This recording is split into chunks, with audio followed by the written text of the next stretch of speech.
Сәлем достар, қалайсыздар? Бұл Нұрмұхамед Нұрмашұлы. Біздің бүгінгі шығарылым наурыздың 30 күні болатын Американың Атлантик Сити қаласында өтетін UFC Fight Night'қа арналатын болады.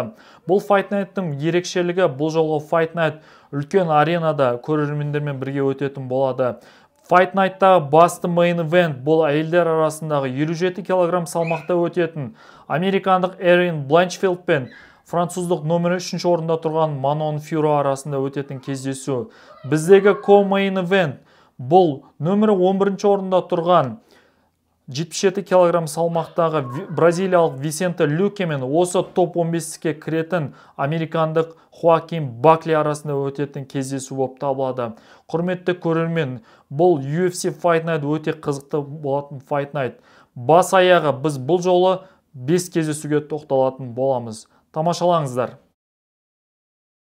Сонымен достар, біздің алғашқы тоқталатын кездесу бұл әйелдер арасындағы 115 фунт салмақта, яғни 52 кг салмақта өтетін бразилиялық Верна Джандироба мен Лупи Гадинес арасында өтетін кездесу, яғни Бразилияның өкілі мен Мексиканың өкілі бір-біріне қарама-қарсы шығады. Верна Джандироба бұл номері 5 орында тұрған жауынгер болса, ал Лупи Гадинес номері 10 орында тұрған мексикалық жауынгер. Верна Джандироба жалпы статистикасына тоқталатын болсақ, бас аяғы карьерасында 22 кездесу өткізіп, соның 19-ында жеңіске жетіп, 3-інде жеңіліс тапқан жауынгер, ал Лупи Гадинес бас аяғы карьерасында 15 кездесу өткізіп, оның 12-сінде жеңіске жетіп, 3-інде жеңіліс тапқан жауынгер. Жалпы бұл кездесу осы менің ойымша келесі Қытайдың осы чемпионы Жан Вейлиге қарсы кім шығады, осыған арналатын үміткерлік кездесу болатын сияқты. Яғни осы жеңгеннің қайсысы осы келесі жолы Жан Вейлиге қарама-қарсы титулдық белдесуге шығатын секілді. Одан кейінгі кездесу осы ерлер арасындағы 66 кг салмақта, яғни 145 фунт салмақта өтетін кездесу. Американдық қос жауынгер Нейт Лэндвер мен Джамал Эмерс арасында өтетін кездесу. Бұл кездесу екі бокс стилін жақсы көретін екі жауынгердің арасында өтетін кездесу болып табылады. Бірақ та айта кететін нәрсе, осы Нейт Лэндвердің джиу-джитсуда өте жақсы дамыған жауынгер, және де сарапшылардың да пікірі бойынша осы Нейт Лэндвер фаворит болып табылады. Қос жауынгердің статистикасына қысқаша тоқталатын болсақ, Нейт Лэндвер карьерасына бас аяғы 22 кездесу өткізіп, оның 17-сінде жеңіске жетіп, 5-інде жеңіліс тапқан. Ал оның қарсыласы Джамал Эмерске тоқталатын болсақ, карьерасында бас аяғы 27 кездесу өткізіп, 20-сында жеңіске жетіп, 7-інде жеңіліске ұшыраған. Одан кейінгі тоқталатын кездесу достар, бұл UFC-дің орта салмақтағы аңыз адамы, бұрынғы чемпион болған кезінде Андерсон Силваны осы чемпиондық тақтан тайдырған.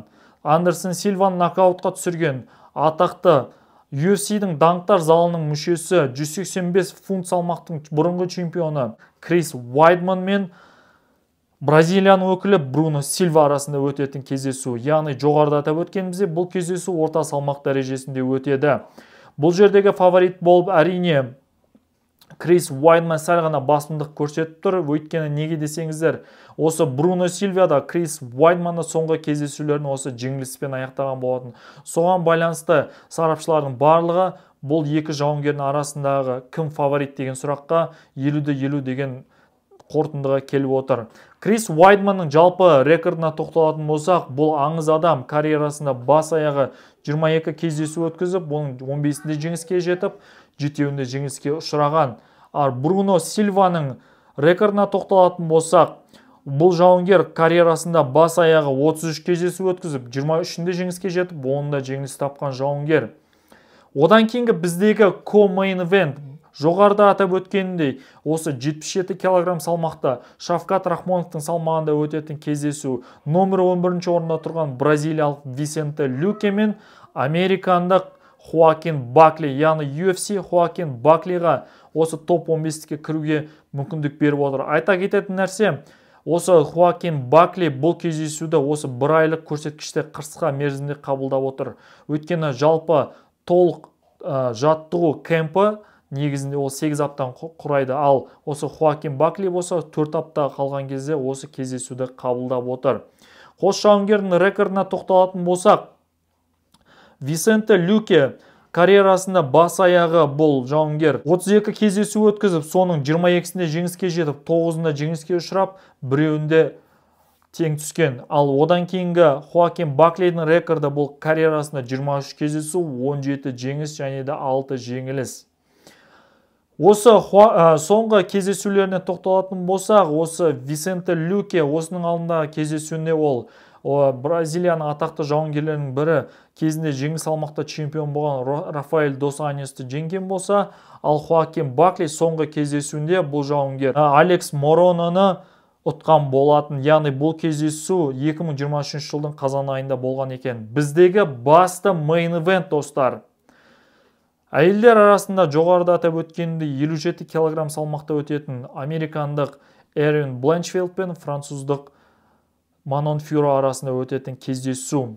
Бұл жауынгерлер жалпы осы өздерінің кездесу арқылы келесі жолы осы 57 кг салмақта Валентина Шевченко мен Алекса Грассоның үшінші кездесуінен кейінгі титулдық белдесуге кім үміткер екендігін анықтайтын кездесу болып табылады. Сондықтан да бұл кездесу өте тартысты өтеді деп күтілуде. Бұл жердегі фаворит болып әрине Эрин Бленчфилд болып табылады, өйткені ол соңғы 7 кездесуінде жеңілмей келе жатқан жауынгер, яғни 7 кездесудің барлығын жеңіспен аяқтап келе жатыр. Манон Фюро да бұл да оңай шағылатын жаңалық емес, сондықтан да ол да қазіргі кезде бекерден бекер осы 57 килограммда нөмір 3-ші орында тұрған жоқ.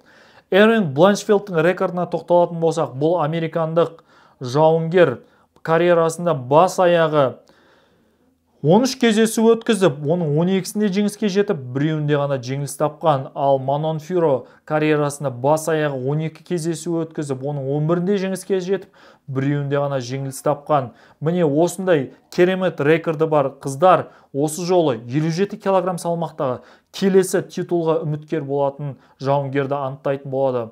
Құрметті көрермен, осы UFC Atlantic City'да өтетін Fight Night'ты жіберіп алмаңыздар. Егер де сіздердің осы атап өткен жауынгерлердің ішінде сүйікті жауынгерлеріңіз болса, болмаса бір фаворит жауынгерлеріңіз болса, міндетті түрде атап өтулеріңізді сұраймын.